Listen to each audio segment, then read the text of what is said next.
Hello everyone, this is Elizabeth from the Marathon City Branch Library. I'd like to recommend a good book to you today. It's called The Breadwinner by Deborah Ellis.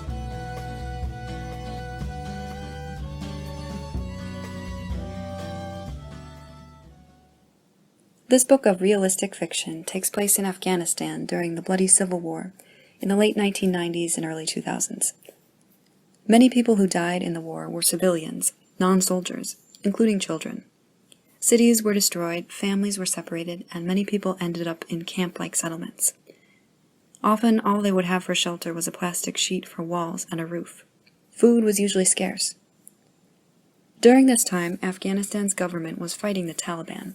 The Taliban is a militant group that enforces strict rules on citizens, including the fact that women are not allowed to work most jobs or go out of their homes without a male companion, for example, their husband or a son. Parvana is the middle child in her family, with an older sister and a younger brother and sister.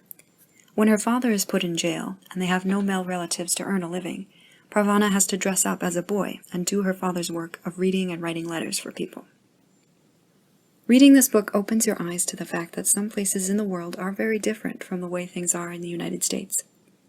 Children your age face the challenge of surviving in violent circumstances with scarcely enough to live on. From Parvana's perspective, you can imagine yourself having to make these difficult decisions. The book is part of a trilogy. It's been made into a movie, and there's a new graphic novel version out now. I'm going to read an excerpt from Chapter 10 of the first book. Bones. They were going to dig up bones. "I'm not sure this is a good idea," Parvana said to Shazia the next morning.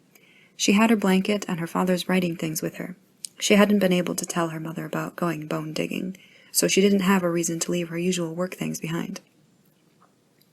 "I'm glad you brought the blanket. We can use it to haul away the bones." Shazia ignored Parvana's objections. "Come on, we'd better hurry or we'll get left behind." Getting left behind did not sound so terrible to Parvana, but with a quick look across the market to the painted-in window with her secret friend, she obediently fell in behind Shazia as they ran to catch up with the group. The sky was dark with clouds. They walked for almost an hour, down streets Parvana didn't recognize, until they came to one of the areas of Kabul most heavily destroyed by rockets. There wasn't a single intact building in the whole area, just piles of bricks, dust, and rubble. Bombs had fallen on the cemetery, too. The explosions had shaken up the graves in the ground. Here and there, white bones of the long dead stuck up out of the rusty brown earth. Flocks of large black and gray crows cawed and pecked at the ground around the ruined graves of the newer section of the graveyard. The slight breeze carried a rotting stench to where Parvana and Shazia were standing, on the edge of the cemetery's older section. They watched the boys fan out across the graveyard and start digging. Parvana noticed a man setting up a large weigh scale next to the partially destroyed wall of a building. "Who's that?" "That's the bone broker. He buys the bones from us." "What does he do with them?" "He sells them to someone else." "Why would anyone want to buy bones?" "What do we care, as long as we get paid?" Shazia handed Parvana one of the rough boards she'd brought along to use as a shovel. "Come on, let's get busy."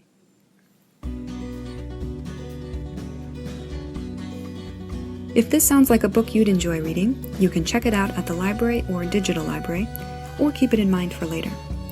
Thank you for listening, and remember to take some time to read something you enjoy today.